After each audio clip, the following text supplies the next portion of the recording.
touch you have with your AGIs, things have already blown up. Maybe because of the way you are reacting, because of the way you are panicking, because of the way you are talking. Then you go to your PPA, the same thing. Your first time at work or your first time reporting.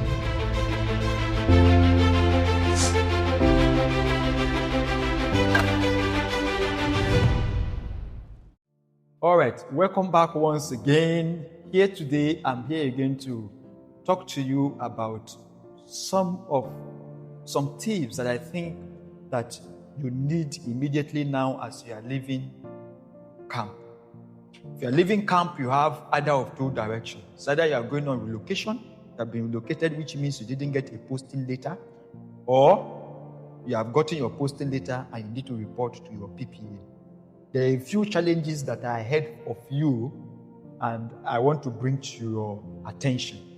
The first one is transportation contingencies. The moment you are leaving camp right now, you are going to have some challenges. Why? You are going to a new environment where you know nobody and nobody knows you. We think that wearing the NYC khaki will be of help. Yes, it will. And but it also has its own downsides.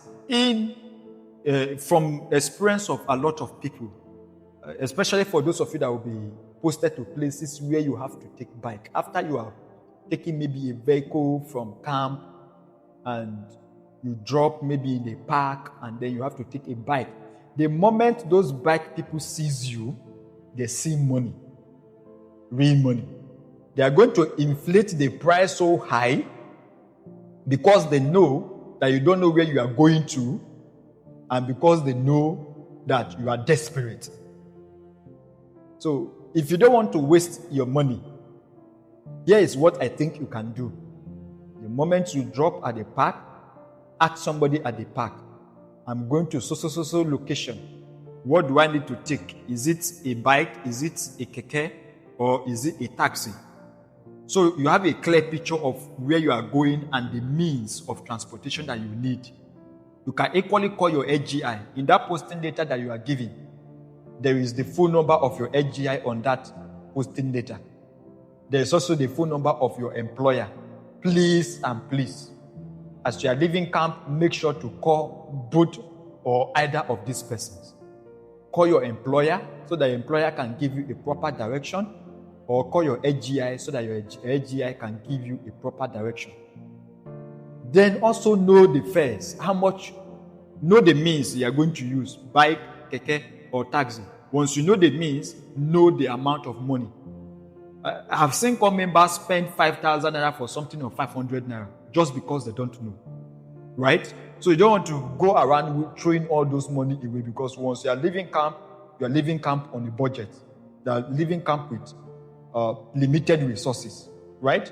So you want to ask questions, get clarity about where you are going and how much it is going to take you to get there. Then the second challenge you may have is PPA rejection. See, you have been posted to a particular PPA, but that PPA you are posted to, there are a number of reasons why you may be rejected. Number one, you don't fit into the role they are looking for. It has nothing to do with you as a person. When you are rejected from a PPA, it's not a reason for you to be depressed. It's not a reason for you to become desperate. It has nothing to do with you as a person, as I've said. So relax, stay calm. And here are some of the reasons why you may be rejected. Number one is that you don't fit into the role that company or that organization is looking for. Your discipline doesn't fit in and maybe you don't have the skills that they need, right? So they will give you rejection. Once they give you that rejection, all you need to do is to go and meet your AGI and your AGI is going to repost you. And you meet your AGI, of course, because it's going to be something. It's not something your AGI is going to do solo. Your AGI may want to have conversation with you to know where next it can post you. For example, what do you want? What was your course of study? What skills do you have? Because some of us, your course of study betrays your skill. What I mean is that where you are posted, because when NYC wants to post you, I think that is another challenge on its own also. When NYC is posting you, they are posting you according to your discipline. They are not posting you according to your skill. For example, some of us read sociology in school, but we are programmers. The fact that you're a programmer does not concern NYC. What the NYC sees when they see you, when they see your details, is sociology. So they post you to somewhere where they think your services are needed, right? But when you are rejected, it gives you the opportunity to be posted to somewhere that is what related to your skill. Assuming your course of discipline, you have a skill that you are very, very good at that is different from the course you read in school, right? So you have the opportunity to now discuss with your AGI, and then your AGI or your ZI, that is zonal inspector, can now post you to a place that is relevant to your skill, right? So rejection can be painful, it can be depressing, but it's nothing to be depressing about, right? What it does, it gives you the opportunity for a second shot. Some of you will be rejected 2-3 times. No need to worry. Your AGI will be there always to make sure you get a PPA. It is his or her job. If you don't get a PPA, it is a headache for your AGI. So it is not just you, right? So relax and stay calm. No need for you to panic. The next is poor first-time impression. Poor first-time impression.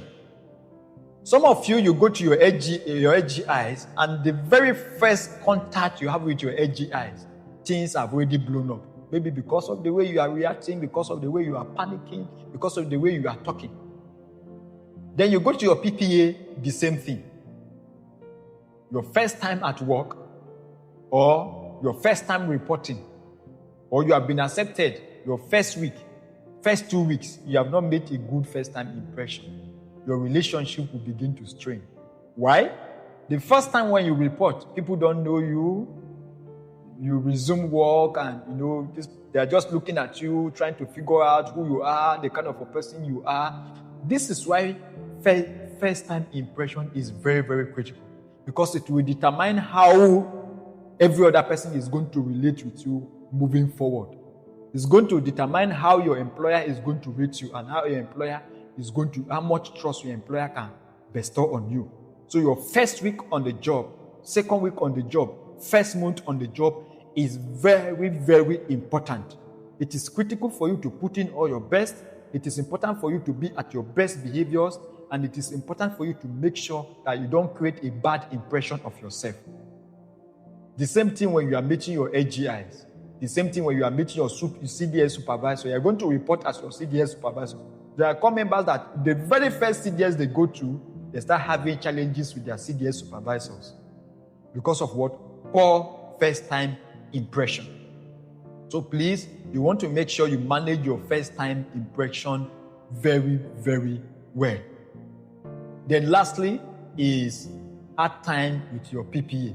When you are having a hard time with your employer, with your co-workers, where you are posted, it's going to be a very big challenge that can give you nightmares.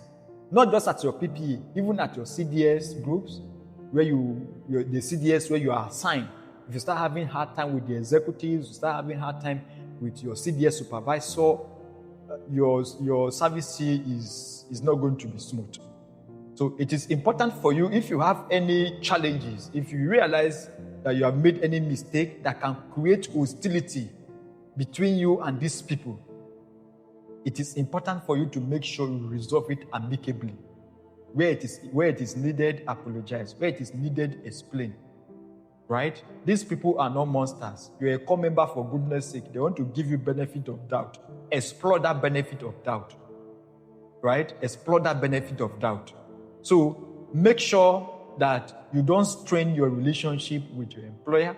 Don't strain your relationship with your fellow core members or the neighbors where you are living. Again, where you are living is also very, very critical. Your neighbors, the people who live with you in the same compound, right? You want to make sure you don't strain your relationship with them. Again, you are a core member and they want to see you in certain ways. And it is important for you to engineer the way they should see you. This is very, very important. Engineer the way those people should see you. Some of you have very terrible personality from where you came from, throughout your school, from your family, You always at loggerheads with a lot of people. But there is an opportunity for you. You are in a new environment. Nobody knows about your bad character. Nobody knows about your bad manner of approach. You now have the opportunity to remake yourself. Use this opportunity wisely and effectively.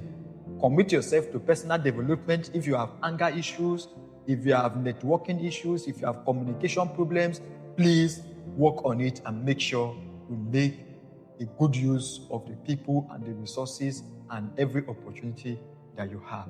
Thank you very much, and I will see you next.